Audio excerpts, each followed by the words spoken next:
Hi, everyone. Welcome back to Lokum Podcast. Thank you so much for joining us again today on this episode. So glad to be back. I know I've been out of the platform for quite some times, but it's so good to be back and, to be talking to you guys again. And the reason being is because I've been working on a lot of projects, one of them being a book that I recently published, as you can see on my background. The book is called Mental Toughness.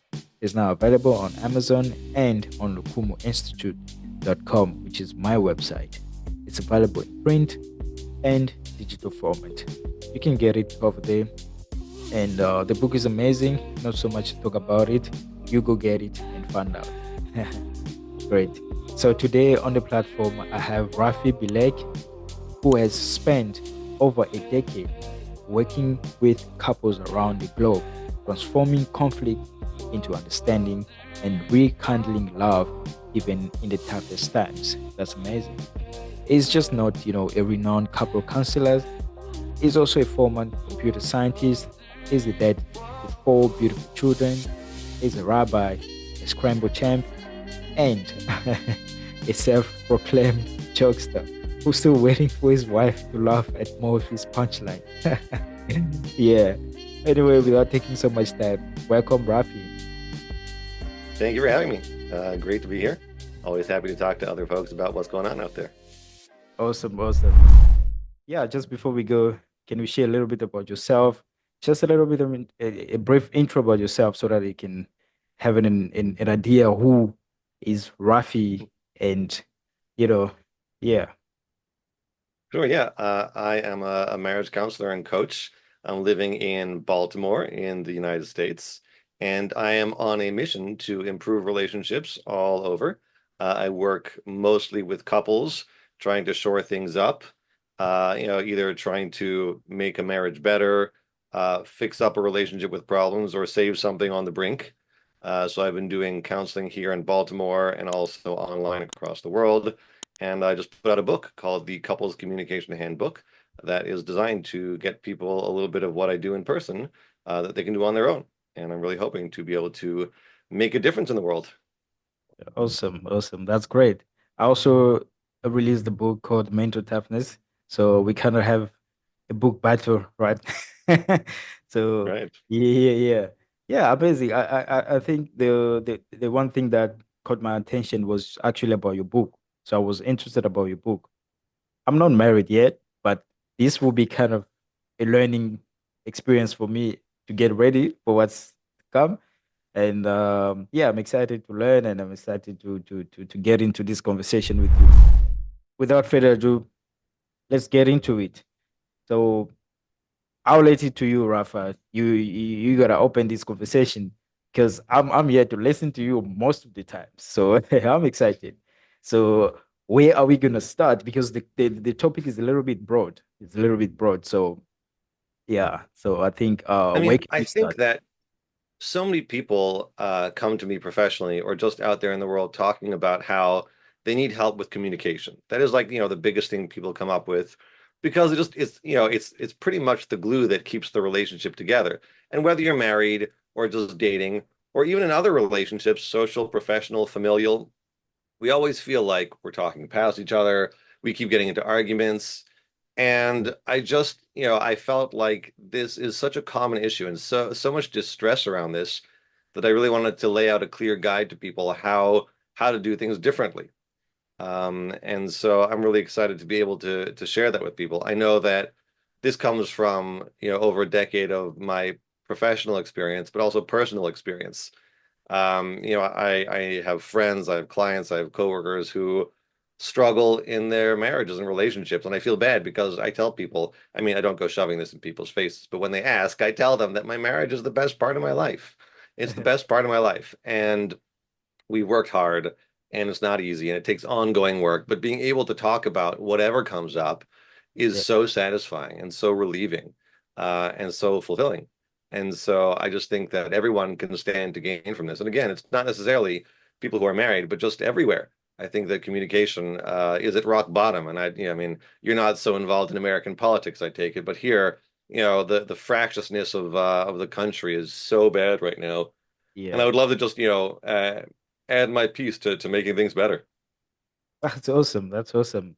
Yeah. I mean, you know, there's Oh, there's there's this one question that actually bothers me a lot is that most of the um men around the world always say that women are difficult. Women are difficult to understand. Women are, they can never understand you. There are always problems, things like that. So I want to hear from your perspective. What do you think about it?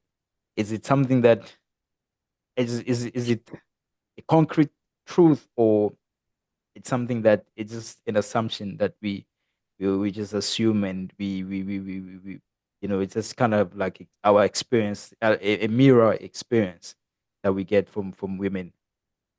yeah. I think if I told you that yes, all women are actually crazy, my wife would get upset. So I won't go that route. Um, I'll tell you what a big part of the problem is. Um, Men, by nature and by socialization, are fixers. We want to fix the problem, Yeah. right? And if something is wrong, well, let's make it go away. Certainly, often we see ourselves as the man of the house, and if something is not right, it's my problem to fix it up. And so we try to fix a problem. Women often are different in this respect that they really want to talk about what's bothering them, and they process through talking and thinking through it with somebody and don't necessarily want a problem, a solution. Now, again, this is a generalization. There's certainly some women who are like fixers, and some men who are calm and sensitive and quiet and all those things. I think the cultural narrative, the reason that these stereotypes are there is because, by and large, this is a dynamic that I see all the time. So when men complain, I don't get it. It's because they're trying to fix a problem that's not asking for a solution. And this is a big thing that I talk about in the book. When a woman comes up to her man and says, "Hey, this is bothering me," Mm. his initial instinct is to say, "Well, let's do this. Let's fix it like that." And really, this first thing that he should do is to shut up. That would be the first step. Yeah. And second, to listen. Like, oh, this is what you need. Very often, people, and certainly women, just want to be heard, and they want your empathy. So, if your wife or girlfriend or partner or whatever it is comes and says, "Hey, this thing at work is driving me crazy," that is actually not an invitation to say, "Well, have you tried this?" It's an invitation to say, "Oh, man, oh, that's rough." Mm. And empathy is really at the heart of all relationships. If you don't show your partner that you care about what they're going through, we're not going to get very far. You may have a great idea and a great solution, but if you don't really care, the solution goes nowhere. Mm. So being able to stop instead of trying to fix the problem, make it go away, to stop and say, like, wow, that really sucks. So you're saying the problem is XYZ? That will avoid a lot of the strife and strain that goes on in relationships. And of course, it's more complicated than that one line, but I think that's where it starts. Is let me understand you rather than, well, let me make this problem go away, even when it's well intentioned. Yeah, that's true. That's true. That's true. In fact, most men actually, I think they are not ready to listen to women. You know, they just wanna, Well, we're escape. arrogant, men are like that. Yeah. I don't know if that's gonna change anytime soon, but yeah, so that's a really interesting, topic, because um you know um women, as you say, women just they just need to listen, and shut up and listen.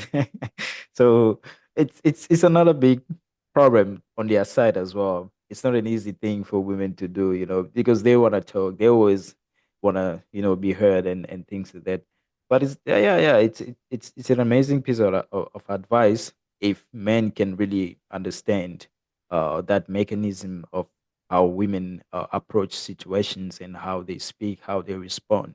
You know, we don't have it doesn't have to be necessarily be uh you know especially from a man perspective. We don't always have to prove a point, or show that we have a reason, or we are right all the time. It's also takes empathy, and Yeah. um to to be in that position to say, hey, I get you, I get what's going on, I understand how you feel. Hey, let's fix it this way. Let's come together. Let's have a common goal, to go about this particular, misunderstanding.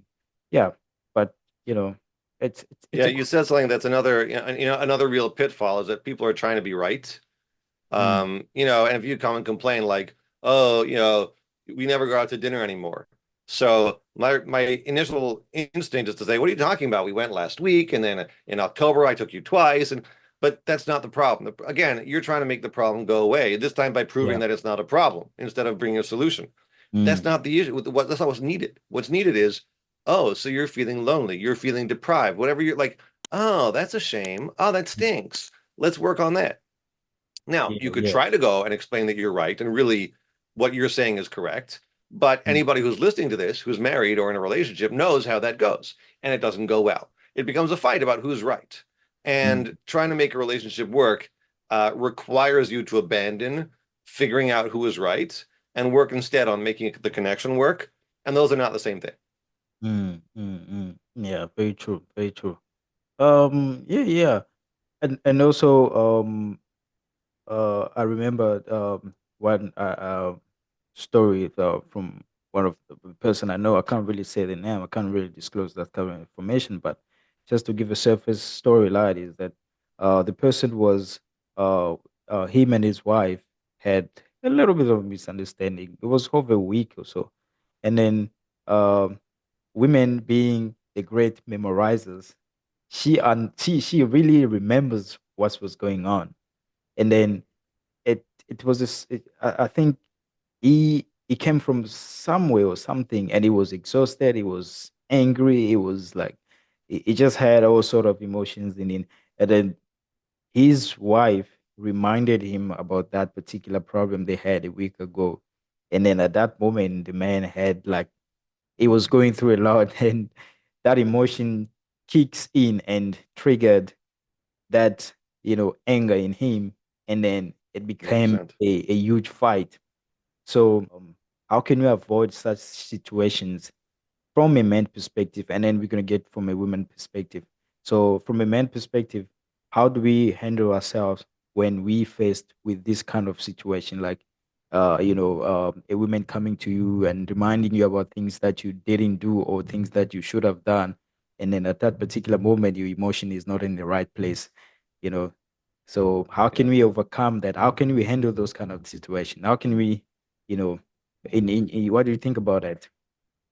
Sure. So I think the first thing for men or women is making sure that if you're going to try to communicate, that you're in a place to do so mentally, emotionally, all those things. And that's the first chapter of the book is here's when it'll work and here's when it won't. If you're really jacked up with anger, frustration, whatever else it is, or if you're just hungry or tired, whatever it might be, that's not a time to try to deal with an issue. You can't. It would be nice to think that you can, right? She comes to you and says, we have to talk about this right now. If you're not in a place to do that, you got to hold the line and say, I really can't.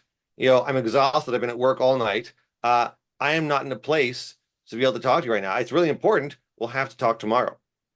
Taking a break, I call it strike when the iron is cold, right? If something is bothering you right now, people say, oh, strike when the iron is hot. This is the time to do it. Like, no, this is not like an enemy attack situation. This is your relationship that you want to go well. And when the iron is hot, you're going to burn things. You just wait a little while. If she comes to you and you had a long day at work and she has an issue, you say, hey, I know this is important. I can't do it now. And you take some space. Otherwise, it won't work. The best of us can't do it when we're Yeah, depleted physically, emotionally, or mentally. yeah, yeah, yeah, true. Yeah, yeah, that's really hectic. That's a little bit hard for most people as well. But yeah, it goes down to that to self control as well. If you're not able to control yourself as a man, it's gonna be really difficult for you to come across such situation. In my book, actually, I didn't write a lot about relationship because I'm not an expert in that field. But what I wrote more about is the title of my book is mental toughness. So I talked a little bit more on how to handle a difficult situation, how to strengthen your mind to handle such situation. Because in life we cannot run away from difficult times and so-called bad people or difficult people. Right. We're always going to encounter those people, and those people are meant to have a role in our lives. So because I don't believe is we live in chance. There's no chances. Everything has a purpose. Yeah. So when you encounter such people or situation, you have to ask yourself, like, is it a moment meant for me to learn something, or is it a moment meant to break me? So you can decide. You're the one that's gonna decide. So if you choose it's gonna break you, it's a broken moment for you, then yeah, that's exactly what's gonna happen.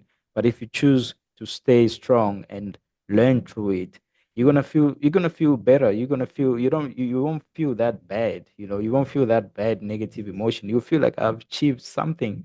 I've actually learned something new. So it's very important.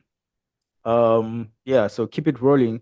um so I want to know, from your perspective, what's the role of listening in resolving misunderstanding? Like, you know, putting yourself in a situation like we have a misunderstanding with my girlfriend or my friend, um, and then I know I'm right, but the next person keep on going on and on and on and on, you know.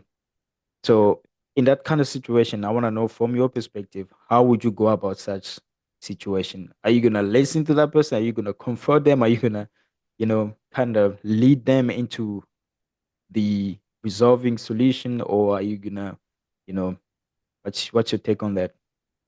So here's the thing. You cannot solve a problem that you don't understand.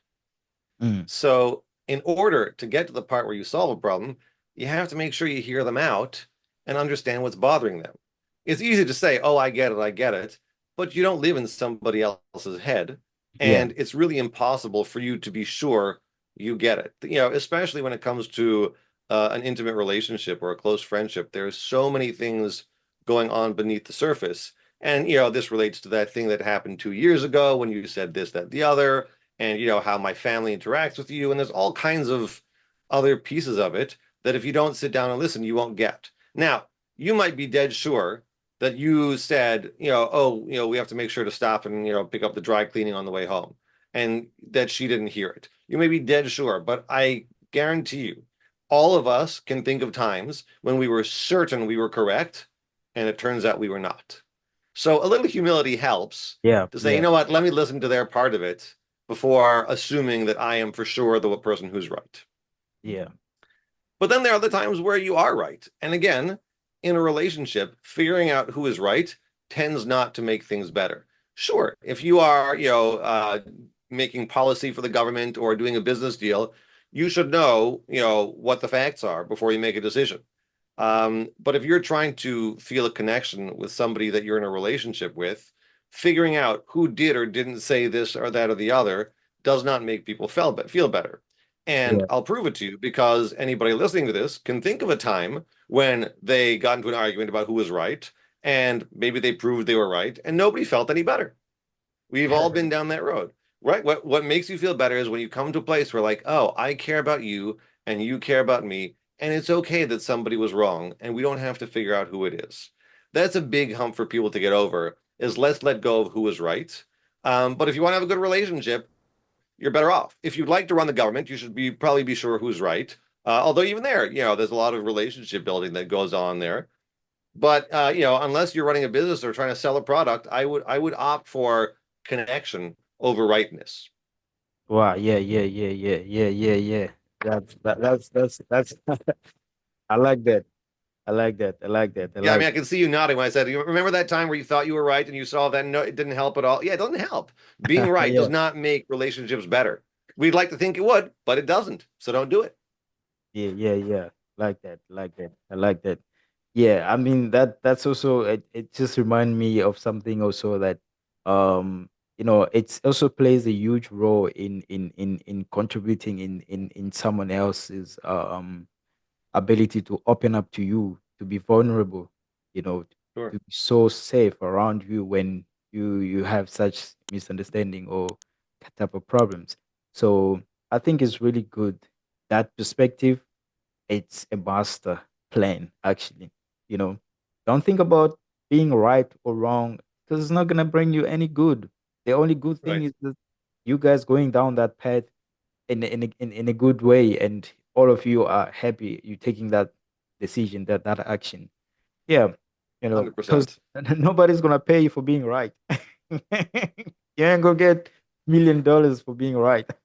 Right. You do not get paid and you do not get a happy relationship for being right. You'd think, well, if she would just see the way that I'm right, then she would change the way she is. But again, we all know that we've all been in situations where that hasn't happened. You can prove yourself right and people keep doing what they're doing, and it's not the way to go. And I understand for a lot of people it's very hard to unhook themselves from, well, let's figure out who's right here and who's wrong here.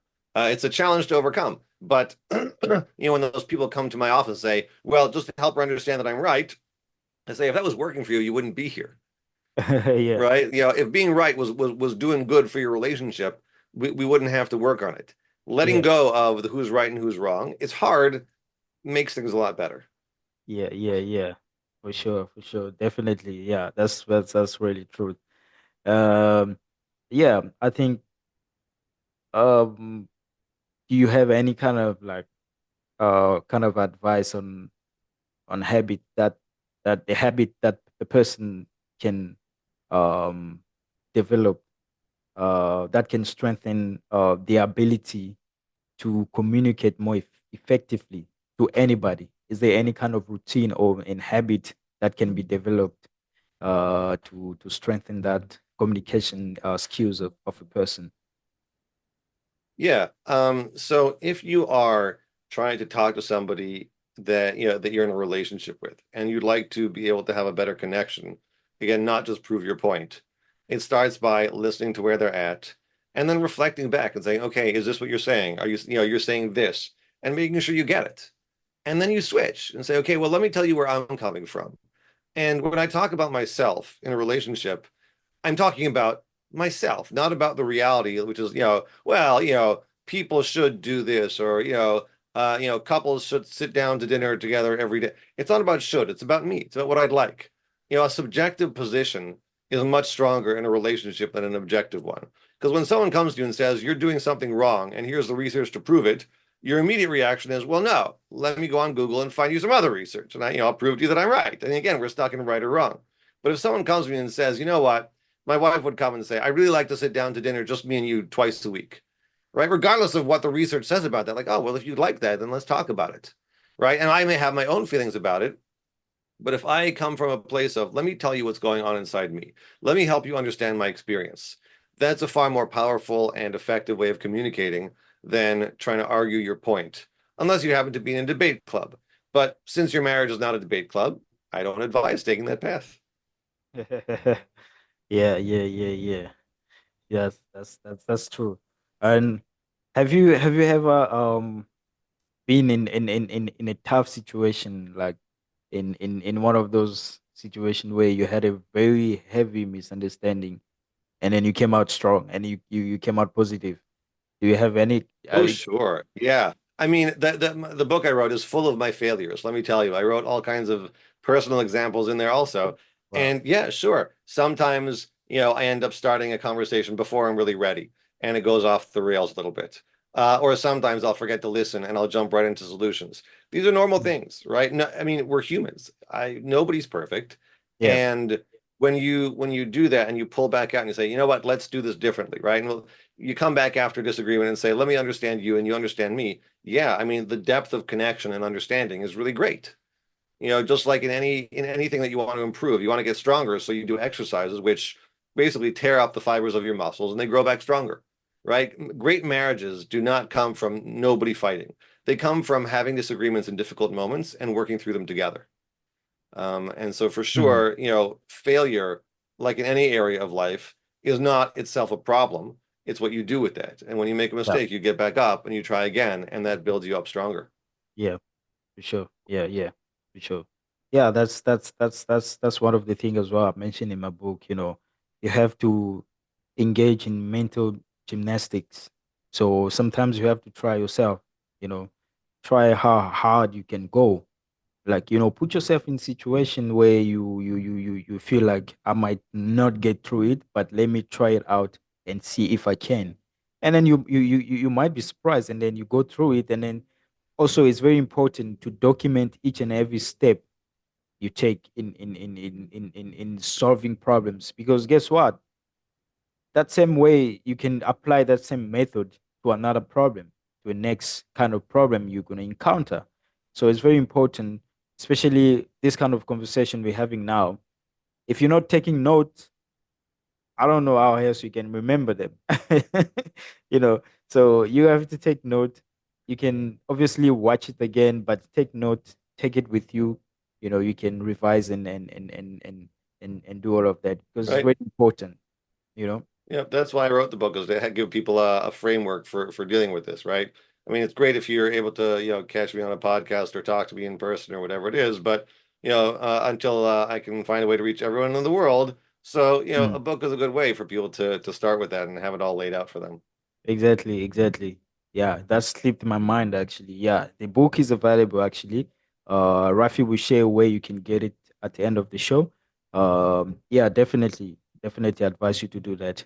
To do that because hey, yeah, we this is age of information. Everything is available. No complaint no more. There's no Yeah. excuses, you know. You have the right to research and find out and get the exact information you need in today's world, you know. So, but in terms Yeah. of our male perspective, so I want to know from us, how can we keep our relationship very smooth and really, really authentic with ourselves as men, you know? I think one of the things that needs to change most for this to happen is for society to allow men to have feelings. Right now, the only feeling men are really allowed to have is angry. But, Mm. if you're sad or jealous or depressed or whatever, like, we're supposed to sort of bottle that up, walk it off. Yeah. You know,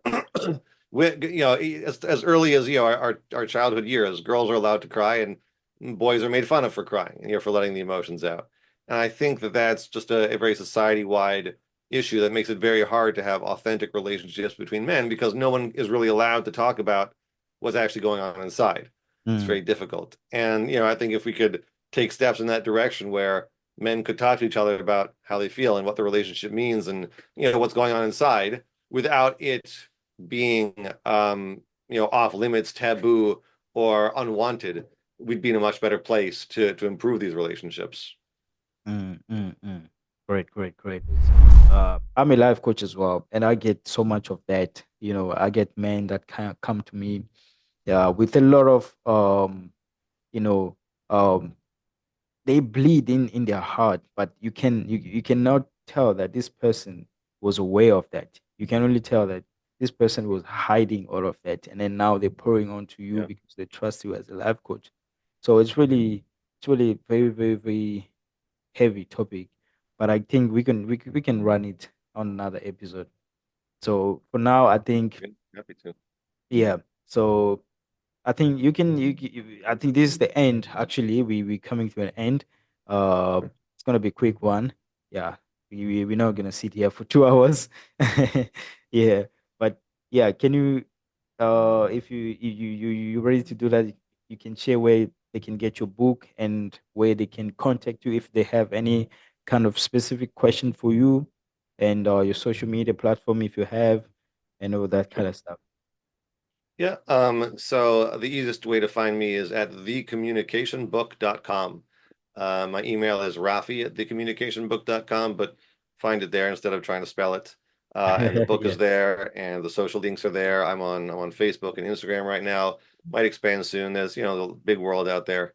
Yeah, yeah, So yeah. yeah, happy to hear from people and just try to help the world, be a better place one relationship at a time. Awesome, awesome, awesome. I appreciate you, Rafi. It was very amazing to talk to you and to share all the insight. It was really, really helpful. I learned a lot. And yeah, definitely we're gonna catch another episode. We're gonna really, really, Yeah, really, looking forward. yeah, yeah, yeah, definitely. This is very kind of fun topics. I like it. And hopefully my audience are happy and they are listening, opening their ears. 100% volume up. Yeah. Mm, So yeah, that was great. That was great. Thank you so much for accepting the invitation. I appreciate you for that. my pleasure. Thank you for having me. I always love talking about this stuff, and I look forward to our next opportunity. Definitely, of course, it's gonna happen. So, with that being said, you can rewatch and listen to this episode. Don't forget to leave a comment, share this episode to everybody, to friends and family, and you can listen on Spotify if you are on the go. And yeah, go to my website lokumuinstitute.com for any kind of life coaching advices, and you can also visit Rafi's platforms, and most importantly, get the book. It's gonna help That, you. that's Yeah, the most important. yeah, the most important, of course. Yeah.